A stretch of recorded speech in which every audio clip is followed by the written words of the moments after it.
Hello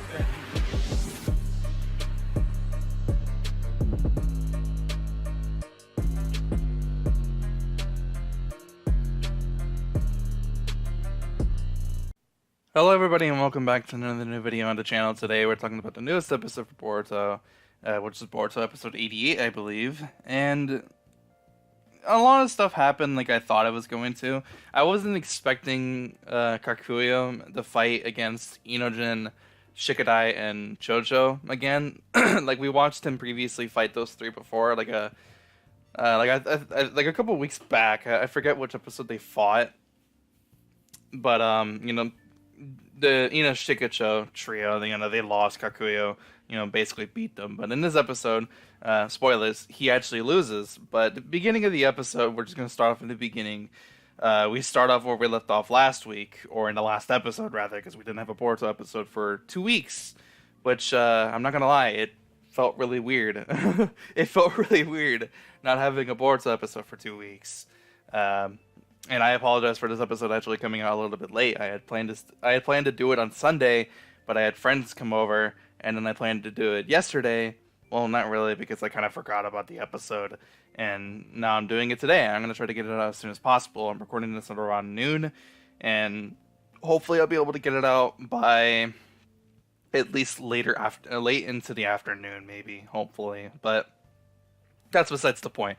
The beginning of the episode starts off where we left off in the last episode, which is basically Boruto, Sawada, Chocho, and Inojin. He was caught in a genjutsu, but now he's not in a genjutsu anymore, and they're heading back to the Stone Village with Onoki and Kirara, I think that's what her name is. It's the girl fabrication, chick, So they head back to the Stone Village, and once they get there, surprise, surprise, the whole village is completely fucking empty. No one is around because Lord Ku and all of the Akuta and the other fabrications completely overthrew the entirety of the village, and now all the villagers and even the Stone Shinobi are being taken fucking hostage, right? And of course, the beginning of the episode, after they do the intro, Onoki is talking to Lord Ku, and he's like, "What Ku? What the hell are you doing?" And Ku was like, "Well, we're basically fucking dying, and we had to make altercations to the plan, so we were able to, survive, and your plan to protect these humans, can come into fruition. So what we need to do is we need to, take a couple of shinobi from the village and take their hearts and implement it into ourselves. So your plan could still, be a thing." And Inoki was like, "No, you're doing the exact opposite of what I wanted you to do. What I wanted you to do was to protect these people, not overthrow the village and fucking scare the shit out of them." So, surprise, surprise. Like I already mentioned this before, like a few reviews back, a couple episodes back when I reviewed a couple episodes, that these fabrications have their own free will. And in this episode, Kakuyo says he doesn't have a heart, but in the episode, Shikadai even tells him, and to the audience as well, that they do have hearts and they have their own free will. Lord Ku has his own free will, and that's the reason why this whole situation is the way it is now. He had his own free will of doing all this in the first place. These fucking Akuta fabrications don't even really like these humans whatsoever. I said this before in the fucking past. This is obvious that this is gonna happen. Onoki was gonna be like, "Screw you! You're not going along with the plan. You need to get rid of all this shit and turn it all back to normal." Surprise, surprise! Lord Ku attacks Onoki and knocks him unconscious because they had two different ideologies of what they wanted to actually happen with this plan, right? It's really weird. It's just like Onoki should have really saw this coming. If they had their own free will, like Kako in the previous episode, he was shown to have his own free will and of wanting to get stronger in a fight against Boruto, and he was doing that the entire time. So you'd think that once he saw that, he would have realized oh crap, Lord Ku's gonna do the fucking same thing. Nope, I guess he was just like, no, they're Akuta, they were created, they don't have their own free will, they don't have a heart, they don't have emotions or feelings, but nope, they do. They've been shown to be able to do that multiple times. And Kirara, she's acting more human by, collecting like certain items. And in the episode, she actually ends up starting to fight Sarada and Boruto, and she catches them in a particular genjutsu where she is manipulating their body, and she's like treating them like they're dolls. She literally calls them dolls like the entire time in the previews and in the episode. And it seems really weird to me because I feel like Sarada shouldn't have been caught in the genjutsu. Not because, well, actually no, because she has a Sharingan. But then again, like I seen someone like make an argument like, yeah, but Sasuke was caught in the genjutsu by Itachi, but Itachi also has a Sharingan. So that argument is almost seems really invalid. You can't really put an Uchiha user against another Uchiha user and use that as an argument as to why Sarada shouldn't have been caught in a genjutsu. And like at this point of the series, it's just, I don't know. It was just something that I heard someone say. But like I said, the whole beginning of the episode starts with Lord Ku, basically attacking Onoki and just is trying to do his own fucking thing, right? The episode continues on. Like I explained, Kakuyo and Shikucho, the trio, they start fighting each other. And the fight was actually kind of exciting because, it's Shikadai, and Shikadai is the son of Shikamaru. And Shikadai is really goddamn smart, so he had this plan to, like, get him caught in the Shadow Paralysis Jutsu, so that way Chocho can get a good, clean hit on him, which makes sense. And I guess Chocho hitting him was already, like, making his body kind of, like, disintegrate or, like, break apart, like, even more. And like I explained earlier in the beginning of the video, he does lose, right? He does lose. There's a lot more development for him. He understands a lot more stuff. There's a lot more development with Inojin and Shikadai in the episode as well, especially Inojin, because Akkun, like the little Akuta that's been hanging around with Inojin and the others, like the entirety of like the past like couple weeks or so, like a month already at this point probably. He dies in the episode, and I'm not gonna lie, I was really upset. I was really upset. I was like, oh, what the fuck? This is the best part of this arc, and now he's gone.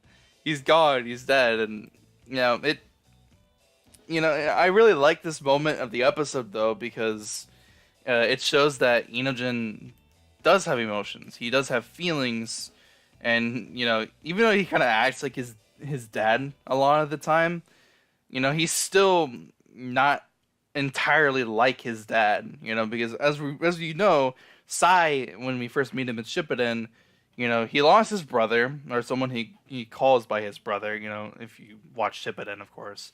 And the entire time he was in Yambu Black Ops, right? And Yambu Black Ops were trained to not feel any emotions. They were like a clear-cut, like cold, like hearted shinobi. And that's what they were all ever really supposed to be when you're a part of the Yambu Black Ops, right? And he had to read books about like human emotions to really, be able to learn how to express actual emotions himself. And you get to see the difference between the previous generation and the new generation with how their lives currently are. Because Inojin is very much like his dad, but he still has human emotions like the rest of us. And I just feel like that was good character development because he doesn't really show too many emotions, especially those that show grief and sadness, especially in this episode.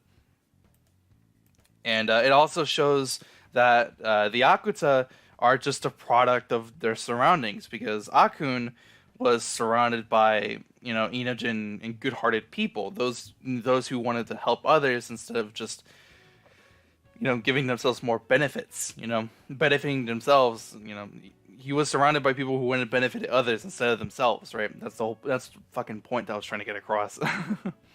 And, it shows that the Akuta are really impressionable, like children. They're really impressionable. So the Akuta that we see, following around like Ku and the others, they all act like the way they are because of the way that Lord Ku is acting towards everybody else and just how he is in general.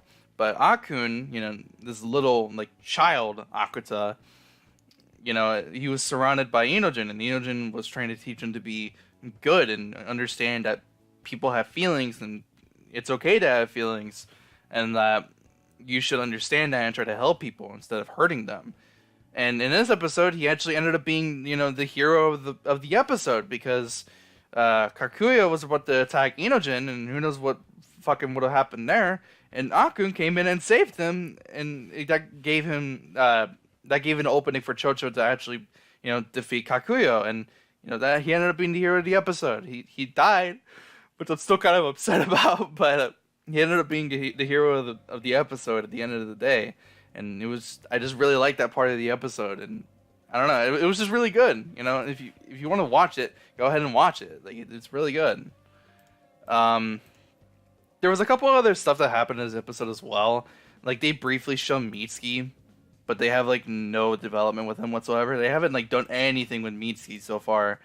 Since we got to the Stone Village, which is really strange. I feel like they should do more stuff with Mitsuki, because it's like this episode started off with Boruto trying to find fucking Mitsuki and understand like why he's doing like all this stuff in the first place. Why is he going to the Stone Village? Why is he following like these guys to the Stone Village? Like what the hell's going on? And now they're just not doing anything with Mitsuki.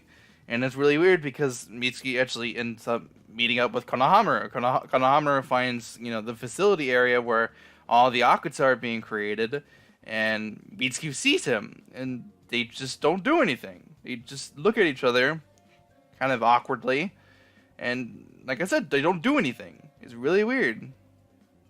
And I'll point this out because some people might be like kind of questioning it, but like in the episode they also show like the hostages of like the villagers and the shinobi. They're surrounded in a room with the Akuta and like paper bombs on like the walls, I guess. I mean, just an assumption, I guess. I think there was a shot where they actually show paper bombs on the walls. I'm not actually sure. Yeah, there's like paper bombs on like the walls and stuff. And I don't know. It's just I feel like how did it get there in the first place? How did they get into a situation where the Akuta got them into a room where it's filled with paper bombs all over the entirety inside of the building, and they had hostages of the villagers of the village? Like how did that happen? I don't know. It's really weird. That was just a really weird part of the episode. But other than that, the episode was fun to watch. I think the action was entertaining. I feel like the action, for what it's worth, is entertaining. There was a couple of good character development with Inojin and even Shikadai a little bit. We don't really see much of anything of Boruto in this episode, which I don't know. I feel like because the series is called Boruto Naruto Next Generations, we should see a little bit more of him. But I feel like, well, and then again, we kind of had like the whole episode like last time with episode 87, and that episode was mainly centered around Boruto and him fighting Kako. So I guess that's fine. I guess I really shouldn't complain about that then. But I don't know. I feel like he could have done a little bit more. I feel like there could have been a little bit more coming from him from this episode, because he just shows up at the beginning, gets caught in a genjutsu, and then it's like we have to wait until next week in order to see what happens in the fight with him and the fucking like girl, I guess, whatever. It's really weird. But that's basically the end of the episode. The previous show that there's gonna be a fight with the fucking like fabrication girl. That guy from that one episode. How they had to find like their heartstone or whatever it was called. Remember that one place that Onoki and Boruto were caught in, and they had to find like this stone in order to get out? I forget the guy's name, but he ends up showing up in the preview, so he's gonna be in the next episode, which is really lame, to be honest. He didn't really do anything the first time we saw him, so it's like screw off. So something happens to Sekie, I think, and Mitsuki's gonna be there to like help him out. It looks like he has something in like his hands or something. I don't know if it's like a heart. It doesn't look like a heart, but whatever. Yeah, that's the end of the episode. I really have nothing else to talk about. I guess we're just gonna have to wait until next week to see what happens. And from what I heard, the rest of this month is the rest of the arc, and then in February, that's when they're gonna retell the Shinden. I forget which Shinden they're gonna do. No idea what they're gonna do for the next arc. But I think we got like 3 more episodes of this current arc, and then we're gonna wait and see what the hell is gonna happen next. Anyways, that's the end of the video. If you did enjoy, be sure to leave a like. If you aren't new, subscribe for more videos just like this. I'll see you guys in the next one. Have a fantastic day. I'm out. Peace.